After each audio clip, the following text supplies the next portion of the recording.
आज करेंगे question Ganita Manjari class 9 chapter 3 end of chapter exercise से question number 10। A rational number has a terminating decimal expansion whose last non zero digit occurs in the fourth decimal place. पहली इस वाली line की meaning क्या हुई कि एक रैशनल नंबर है जो कि एक टर्मिनेटिंग डेसिमल एक्सपेंशन है जिसका लास्ट का नॉन जीरो डिजिट जो है कौन से प्लेस पे आ रहा है, फोर्थ डेसिमल प्लेस पे आ रहा है। अगर जैसे कोई नंबर है कोई भी नंबर है 4.320 भी हो सकता है, थर्ड प्लेस पे 0 हो सकता है, पर लास्ट में वो फोर्थ डिजिट है ना वो नॉन ज़ीरो होगा।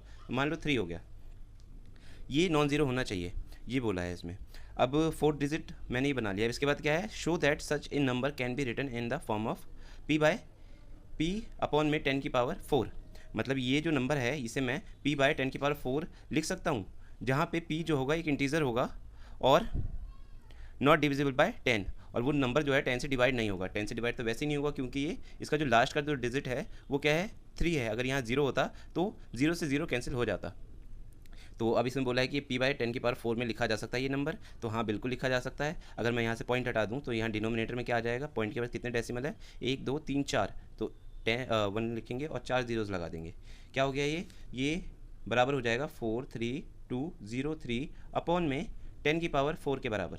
यही तो बोला है। अब जो p है वो इंटीज़र होना चाहिए, ये जो ऊपर वाला नंबर है ये इंटीज़र है, पॉजिटिव इंटीज़र है। इंटीज़र क्या होते हैं, कोई भी नंबर नेचुरल नंबर और नेगेटिव पॉजिटिव दोनों होंगे और उसमें ज़ीरो भी आते हैं, तो ये क्या है, एक पॉजिटिव इंटीज़र हो गया।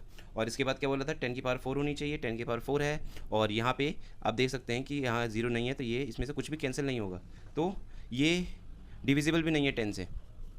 तो पहली चीज़ तो ये पूरी हो गई। अब दूसरी चीज़ क्या है, where p is an integer, ये हो गया। Is it necessary that the denominator of this rational number when written in the lowest form, अपनी लोएस्ट फॉर्म में होगा और वो डिवाइड हो जाएगा 2 की पावर 4 से या फिर 5 की पावर 4 से। अब इसका जो डिनोमिनेटर है क्या है, 10 की पावर 4 है, p अपॉन में 10 की पावर 4 है।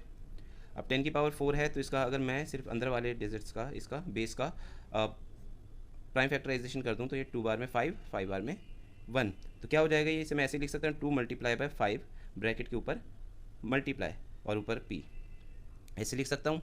और इसे मैं ऐसे भी लिख सकता हूँ p इक्वल टू अपॉन में 2 की पावर 4, ये 4 इसमें भी आ जाएगा, इसमें भी आ जाएगा, मल्टीप्लाई 5 की पावर 4, ऐसे भी लिख सकता हूँ। तो ये मैंने ऐसे लिख दिया। अब बोला क्या है कि ये जो डिनोमिनेटर है अगर अपने लोवेस्ट फॉर्म में होगा तो क्या वो डिविजिबल होगा 2/4 से, या फिर तो मान लो कि इस बार न्यूमरेटर जो है p की वैल्यू जो है वो डिविजिबल बाय 10 है। क्या है, कोई भी नंबर है 21250 है, अपॉन में क्या आ जाएगा 10 की पावर 4, 10 की पावर 4 आ गया। अब ये जो नंबर है इसे मैं काट के लिख दूँ तो क्या आ जाएगा, 1 अपॉन में 8 आ जाएगा। 1 अपॉन में 8 आ गया। इन्हें अगर मैं ऊपर नीचे सेम इसी नंबर से अगर मैं नीचे डिवाइड कर दूँ तो ये 8 बार में आएगा। अब 8 बार का मतलब क्या हो गया कि 1 अपॉन में 2 की पावर 2 इंटू 2 इंटू 2 हो गया, जो कि क्या हो जाएगा 1 अपॉन में 2 की पावर 3। अब ये 2 की पावर 3 जो है ये 2 की पावर 4 से तो डिवाइड होगा नहीं ना, 5 की पावर 4 से डिवाइड होगा।